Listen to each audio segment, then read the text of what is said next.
नमस्कार भक्तों, आप सभी का एक बार फिर से स्वागत है हमारे चैनल ऑल इज वेल हमेशा में। आज सुनेंगे गणगौर की कहानी। भगवान शिवा और माता पार्वती जी कैलाश पर्वत से सृष्टि का भ्रमण करने के लिए उतरे। सबसे पहले उनको एक गाय मिली जो बहुत ही तड़प रही थी क्योंकि उसको बच्चा होने वाला था।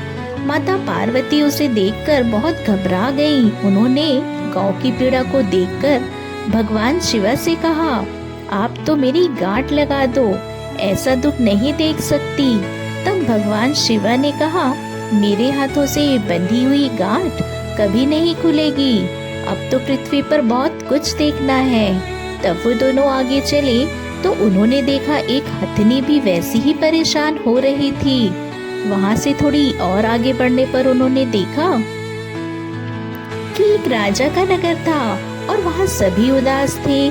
जब माता पार्वती ने इसका कारण पता किया तो उन्हें पता चला कि रानी बहुत कष्ट में है, उन्हें बच्चा होने वाला है। इसलिए रानी की पीड़ा देखकर सब नगर में शांत और उदास हैं। तब माता पार्वती ने भगवान शिवा से कहा कि मैं गर्भवती होने का कष्ट नहीं सह सकती, इसलिए मेरी गांठ लगा दो। भगवान शिवा ने कहा, देखो अगर मैंने गांठ लगा दी तो फिर यह नहीं खुलेगा। पर वो नहीं मानी और उनने जिद करने पर भगवान शिवा ने उन्हें गांठ लगा दी। अब वो थोड़ा आगे चले और फिर सैर करके वापस आने लगे। वापस आते समय राजा का नगर आया और उन्होंने देखा कि राजा के यहाँ शहनाई और बाजे बज रहे हैं, खुशियाँ मनाई जा रही हैं। रानी भी बहुत खुश है। तब गौरा जी ने कहा, आप मेरी गांठ खोल दीजिए, मुझे भी बेटा होगा तो मैं भी इतनी खुश होंगी। तब भगवान ने मना कर दिया। दोनों आगे चले। उन्होंने देखा हथनी भी अपने बच्चे को प्यार से चाट रही थी और आगे चलने पर गौ भी बहुत खुश नजर आ रही थी अपने बच्चे के साथ। तब माता गौरा ने भगवान शिवा से एक बार फिर कहा, आप मेरी गांठ खोल दीजिए, मैं भी माँ बनना चाहती हूँ। भगवान शिवा ने कहा, ऐसा नहीं हो सकता देवी।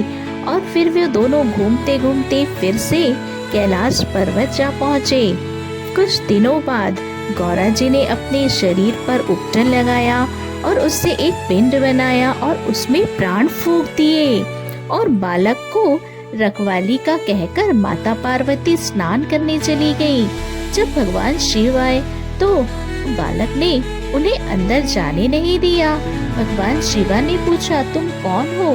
तो बालक ने कहा, मैं पार्वती का पुत्र हूँ।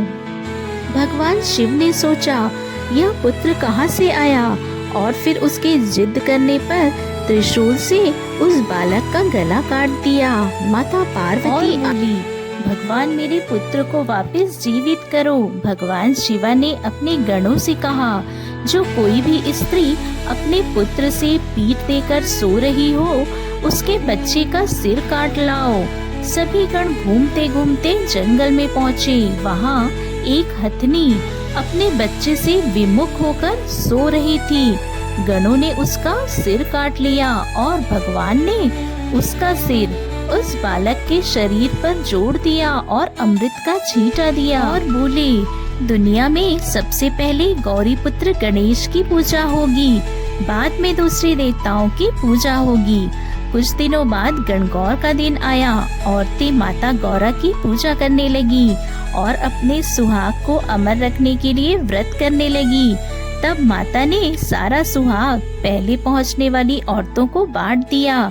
तब भगवान शिवा ने कहा, तुम्हारी पूजा करने वाली ब्राह्मणी और बनियानी तो धीरे धीरे सज धज कर आ रही है और तुमने सारा सुहाग पहले ही बांट दिया।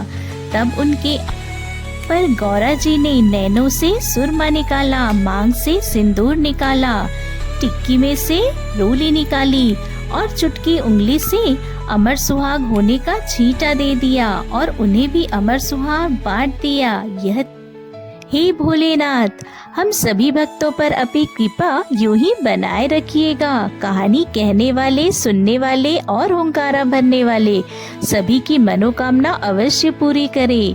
तो भक्तों, कहानी आपको कैसी लगी कमेंट में बताइएगा। चैनल को सब्सक्राइब करना ना भूलें। वीडियो पसंद आए तो लाइक अवश्य करें।